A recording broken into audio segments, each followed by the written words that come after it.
Hello students, welcome to the Agnees online classes. और आज की क्लास में हम शुरू करने वाले हैं क्लास 8 मैथ्स का chapter linear equation in one variable. So students, class 8 maths का बहुत ही इंपॉर्टेंट चैप्टर है। इसमें ज़्यादातर क्वेश्चंस आते हैं और ये आने वाली क्लासेस 9th और 10th के लिए भी इंपॉर्टेंट चैप्टर है। सो स्टूडेंट्स, सबसे पहले हम पहला टॉपिक शुरू करेंगे इक्वेशन और इसका मतलब समझेंगे। सो स्टूडेंट्स, जैसे कि इक्वेशन में एक वर्ड आ रहा है इक्वा, तो ये इक्वल से निकला हुआ है स्टूडेंट्स, और इक्वल का मतलब आप जानते हैं जब दो चीज़ें बराबर होती हैं। तो यहाँ पर इक्वेशन का मतलब क्या है students? A statement of equality which contains one और मोर अननोन क्वांटिटी और variable is called an equation. So students, अगर ध्यान से देखें तो ये एक स्टेटमेंट होती है इक्वालिटी की। इक्वालिटी मतलब जो चीज़ बराबर होती है। अब यहाँ पर एक क्वांटिटी ऐसी होगी स्टूडेंट्स जो कि अननोन क्वांटिटी होगी। अननोन मतलब आपको उस क्वांटिटी का क्वेश्चन में नहीं पता होगा। सो इसलिए अननोन क्वांटिटी भी इसमें ज़रूरी है, जिसको हम वेरिएबल भी बोलते हैं। सो स्टूडेंट्स, जैसे कि आप जानते हैं कि दो चीज़ें होती हैं मैथ्स में, एक कांस्टेंट होता है और दूसरा होता है वेरिएबल। सो स्टूडेंट्स, कांस्टेंट्स हो गए, जितने भी नंबर्स होते हैं उनको हम कांस्टेंट बोलते हैं क्योंकि वो स्थिर होते हैं और उन नंबर्स को चेंज नहीं किया जा सकता। जैसे कि आप अगर साल के बारे में बात करें तो ये साल 2024 चल रहा है, तो इसको हम चेंज नहीं कर सकते, मतलब 2020 या 2021 नहीं बोल सकते हैं स्टूडेंट्स। उसी तरह वेरिएबल, वेरिएबल हमेशा, इसका नाम ही आप देख सकते हैं वेरी, वेरी करना का मतलब क्या होता है कि जो चेंज होता रहे स्टूडेंट्स। तो ये वैल्यू कभी भी स्थिर नहीं होती है, ये अस्थिर वैल्यू कहलाती है। और इसीलिए इनका जो नाम है, हम कोई अल्फ़ाबेट, इंग्लिश अल्फ़ाबेट ए से लेके जेड के बीच में जितने भी अल्फ़ाबेट होते हैं, कोई भी इसमें ऐड कर सकते हैं तो वो वेरिएबल होता है और ये हमेशा अपनी वैल्यूज चेंज करते रहते हैं। तो स्टूडेंट्स, अननोन क्वांटिटीज़ जितनी भी होती हैं मैथ्स में, उसके लिए हम लोग वेरिएबल यूज़ करते हैं और कांस्टेंट के लिए नंबर्स तो होते ही हैं। सो स्टूडेंट्स, हमेशा याद रखिएगा, इक्वेशन का मतलब हो गया जहाँ पर इक्वल टू लगा हो और यहाँ पे LHS और दूसरी तरफ RHS हो, जिसको हम लेफ्ट हैंड साइड और राइट हैंड साइड बोलते हैं। और साथ ही साथ इन दोनों साइड्स में एक ऐसा वेरिएबल होगा जिसकी आपको वैल्यू नहीं पता होगी स्टूडेंट्स, और उसी की वैल्यू फाइंड करनी होती है इक्वेशन सॉल्व करके। आई होप आपको क्लियर है। आगे बढ़ेंगे स्टूडेंट्स, इसका एग्जाम्पल देखते हैं। याद रखिएगा, linear equation in two variables भी होता है, लेकिन अभी हम वन वेरिएबल कर रहे हैं तो सिर्फ और सिर्फ एक ही वैल्यू होगी जो आपको पता लगानी होगी। तो यहाँ पर आप देख सकते हैं एग्जाम्पल नंबर 1 में लिखा है 2x इज इक्वल टू 16। सो ये यहाँ पे स्टूडेंट्स देख लीजिए, इक्वल टू लगा है तो इसका मतलब ये इक्वेशन हो गया। और यहाँ पर एक ऐसी वैल्यू है जिसकी आपको असलियत में वैल्यू नहीं पता, तो ये हो गए स्टूडेंट्स वेरिएबल। अब यहाँ पर x की वैल्यू आप फाइंड कर सकते हैं। 2 को अगर आप उस तरफ भेजें तो यहाँ मल्टीप्लाई है तो वहाँ पे जाके डिवाइड हो जाएगा, तो x की वैल्यू 8 आ जाएगी। लेकिन अभी वो हम लोग नहीं करने वाले हैं, अभी हम समझ रहे हैं सिर्फ इस इक्वेशन का मतलब। अब स्टूडेंट्स, यहाँ पे वन वेरिएबल आपको समझ आ गया। आगे बढ़ेंगे, यहाँ पे लिखा हुआ है 3x plus 4 is equal to 12। देखिए गलती से यहाँ पे मैंने y लिख दिया था, तो x और y अगर दोनों हो जाता तो क्या हो जाता, ये टू वेरिएबल बन जाता, दो अलग अलग वेरिएबल हो जाते हैं यहाँ पे। तो स्टूडेंट्स, इसीलिए मैंने यहाँ पे इसको काट के यहाँ पे 4 लिखा है। तो x या ABC कुछ भी वेरिएबल यूज कर रहे हैं वो सिर्फ एक ही नजर आना चाहिए आपको, एक से ज्यादा नहीं होना चाहिए। एग्जाम्पल 3 में देखेंगे, यहाँ पर भी आप देख सकते हैं a यहाँ पे लिखा है अपॉन 3 इज इक्वल टू 12। तो बिल्कुल उसी तरह आप 3 को वहाँ पे भेज के a की वैल्यू निकाल सकते हैं, तो इक्वेशन सॉल्व हो जाएगी। और यहाँ पर भी आप देख सकते हैं स्टूडेंट्स, इस एग्जाम्पल में यहाँ पर आपको z नज़र आएगा और साथ ही साथ आपको यहाँ पर भी एक z नज़र आ रहा है। तो इसका मतलब है तो यहाँ पे दो वेरिएबल्स, लेकिन ये अलग अलग वेरिएबल नहीं है। देखिए सेम वेरिएबल है, z यहाँ पर भी है, z यहाँ पर भी है। तो इसका मतलब इसको हम सॉल्व करके एक ही वेरिएबल बना सकते हैं स्टूडेंट्स। तो लीनियर इक्वेशन जो होती है स्टूडेंट, जो चैप्टर का नाम है, उसमें इक्वेशन वर्ड का मतलब हमने समझ लिया है, तो इसमें इक्वल टू जरूर होगा। अब आगे बढ़ते हैं स्टूडेंट्स, अब देखते हैं लीनियर इक्वेशन क्या होता है। सो स्टूडेंट्स, देखिए यहाँ लीनियर इक्वेशन की डेफिनेशन लिखी है, an equation involving only linear polynomial is called a linear equation. Already आपको बता चुका हूँ, लीनियर पॉलिनोमियल का मतलब हो गया स्टूडेंट्स कि एक ऐसा वेरिएबल जो कि जिसकी पावर 1 होती है। अब देखिए स्टूडेंट्स, यहाँ पर लीनियर वर्ड का मतलब क्या हो गया? लीनियर वर्ड का मतलब हो गया कि कोई भी ऐसा पॉलिनोमियल हैविंग पावर जिसकी पावर 1 होती है, ठीक है? क्योंकि अगर पावर 2 होगी तो वो लीनियर नहीं होगा, वो क्वाड्रेटिक होगा। पावर 3 होगी तो वो क्यूबिक हो जाएगा। तो स्टूडेंट्स, हमेशा याद रखिएगा, यहाँ पर आपको इतना तो पता लग गया कि X Y Z A B C में से सिर्फ एक ही वेरिएबल चुनना है, लेकिन उसके साथ आपको ये भी पता होना चाहिए कि जो पावर है उस वेरिएबल की वो भी 1 होनी चाहिए। अभी ये एग्जांपल्स देखते हैं students. 3x minus 2 is equal to 7। अब यहाँ पे वेरिएबल एक ही है, इसकी पावर देखिए, इसकी पावर 1 है, तो इसका मतलब इसको लीनियर इक्वेशन बोल सकते हैं। उसी तरह यहाँ पर भी आप देखिए स्टूडेंट्स, x एक ही बार लगा हुआ है और यहाँ पर और कोई भी वेरिएबल नहीं है और इसकी पावर भी 1 है। बिल्कुल सेम इसी तरह यहाँ पर भी आप जब इसको सॉल्व करेंगे स्टूडेंट्स, देखिए y और y है तो दो अलग, लेकिन जब इसको सॉल्व करेंगे तो ये एक ही y बन जाएगा। तो यहाँ पर भी आप देखेंगे पावर जो है वेरिएबल की 1 है। तो यहाँ पर दूसरी चीज़ आपने सीखी कि लीनियर इक्वेशन में बेसिकली एक ऐसी इक्वेशन होती है जिसमें वेरिएबल की पावर हमेशा 1 होगी। आगे बढ़ते हैं स्टूडेंट्स, यहाँ पर आप नोट में देख सकते हैं the highest power of the variable in each equation is 1। तो ये ऑलरेडी बता चुका हूँ आपको, तो ये नोट डाउन आप कर सकते हैं स्टूडेंट्स। अब यहाँ पर कुछ ऐसी इक्वेशंस देखते हैं जहाँ पे आप कंफ्यूज हो सकते हैं, लेकिन आपको वहाँ पे कंफ्यूज नहीं होना स्टूडेंट्स। अब यहाँ देखिए, एक इक्वेशन दे रखी है 4x plus 2y is equal to 6। अगर आप ध्यान से देखें तो यहाँ पर एक वेरिएबल x है और दूसरा वेरिएबल y है। तो हम लोगों ने पहले कवर कर लिया है इसको। दो वेरिएबल अगर आपको नजर आते हैं स्टूडेंट्स, तो वो linear equation in one variable नहीं होगा, ये टू वेरिएबल हो गया है। ठीक है, ये आप आने वाली क्लासेस में पढ़ेंगे। अभी हमारा फोकस सिर्फ वन वेरिएबल पे रहेगा। तो यहाँ पे लिखा है not a linear equation in one variable. क्यों?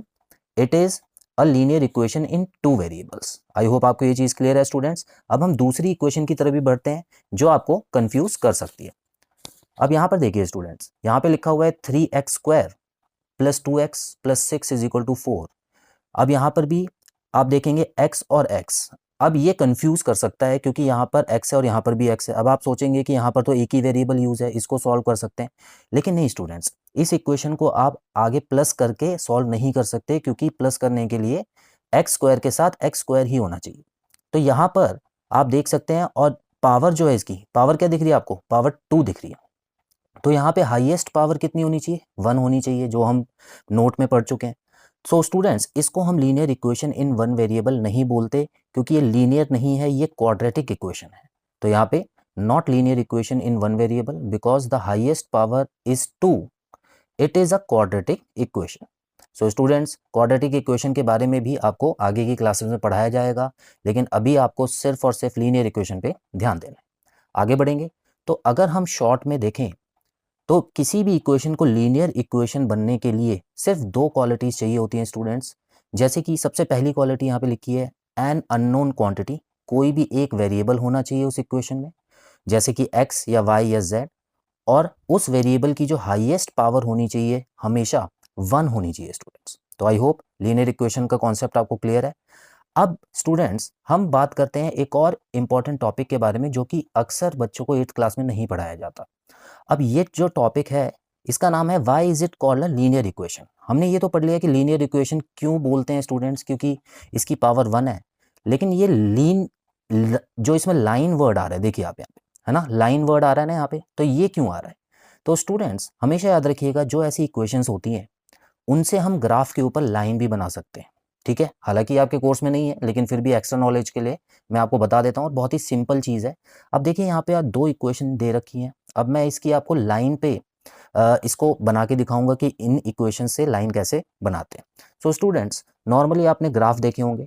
सो ग्राफ में ज़्यादातर दो लाइंस बनाई जाती हैं, जिसको हम दो एक्सेस बोलते हैं स्टूडेंट्स, और ये होती है एक्स एक्सेस जो कि हॉरिजॉन्टल होती है, और वर्टिकल जो होती है वो वाई एक्सिस होती है। आई होप आपको ये चीज़ क्लियर है स्टूडेंट्स। अब यहाँ पर मैं इसके थोड़े से पॉइंट्स बना देता हूँ। हमको ज़्यादा नहीं बनाने हैं स्टूडेंट्स, क्योंकि मैंने इक्वेशंस जो ली हैं वो ऐसी ली हैं जो ज़्यादा जगह नहीं घेरेंगी स्टूडेंट्स। सो यहाँ पर जब हम पॉइंट्स बनाएंगे तो आपको ये पता होना चाहिए कि एक नेगेटिव साइड होती है, एक पॉजिटिव साइड होती है। तो एक्स एक्सिस की पॉजिटिव हो गई ये वाली साइड, और नेगेटिव हो गई ये वाली साइड, -1 -2 -3 -4 -5। अगेन अगर आप ऊपर की तरफ जाते हैं तो ये पॉजिटिव साइड कहलाती है, और नीचे की तरफ आएंगे तो ये नेगेटिव साइड कहलाती है। सो इतना तो आपको क्लियर ही होगा स्टूडेंट्स, आपने कभी ना कभी ग्राफ्स तो देखे ही होंगे। अब यहाँ पे इक्वेशन जो दी हुई है x - 4 इज इक्वल टू 0, इसको कैसे हम ग्राफ पे दिखाएंगे? सो स्टूडेंट्स, इसके लिए आपको एक छोटा सा टेबल बनाना होगा, जहाँ पर आपको इस तरह से दो वैल्यूज लेनी होंगी। अब जैसे कि आप यहाँ पे देख सकते हैं x और y, यहाँ पे ऐसे लिख देना है आपको।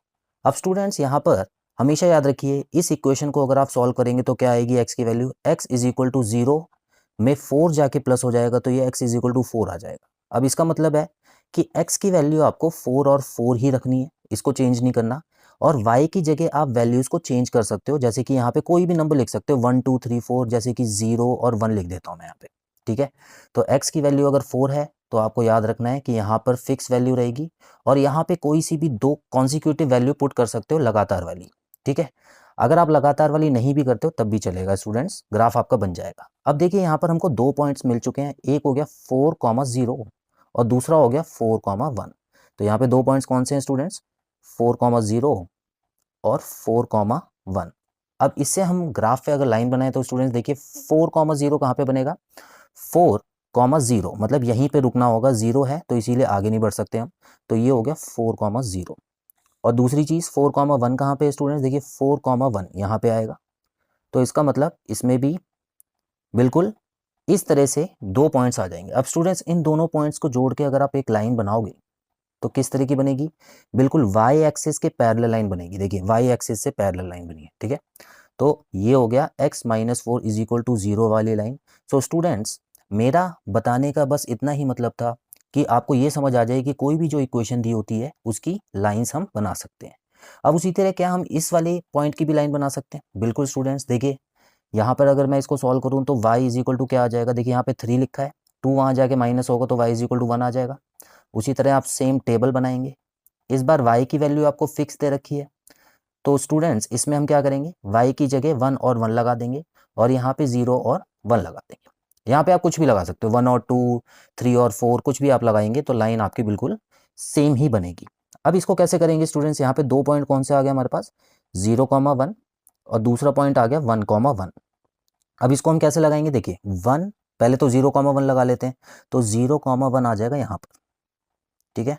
ये हो गया 0,1 और दूसरा 1,1, देखिए स्टूडेंट 1,1 यहाँ पे आ जाएगा, ठीक है। थोड़ा सा बस इसके पास आप 1,1 बना दीजिए तो अब देखेंगे कि ये वाली जो लाइन है वो किस तरह से बनी है, ये देखिए इस तरह से ये लाइन जाती हुई आपको नजर आएगी। तो यहाँ पर आप लिख देंगे y plus 2 is equal to 3 वाली इक्वेशन वाली लाइन ये है। सो शॉर्ट में बताया जाए तो लीनियर इक्वेशन का पूरा मतलब आपको इस वीडियो में मैंने कवर करा दिया है स्टूडेंट्स। ये लीनियर इक्वेशन जो है इससे लाइन बन सकती है ग्राफ के ऊपर और किस तरह बनेगी आप ये भी देख सकते हैं। हायर क्लासेस में आपको लीनियर इक्वेशंस की लाइन के भी क्वेश्चंस आएंगे, हालांकि 8th क्लास में नहीं है लेकिन फिर भी हमने कर लिए हैं स्टूडेंट्स। सो आई होप आज का टॉपिक आपको क्लियर है स्टूडेंट्स। नेक्स्ट क्लास में हम मिलते हैं एक नए टॉपिक के साथ। Thank you.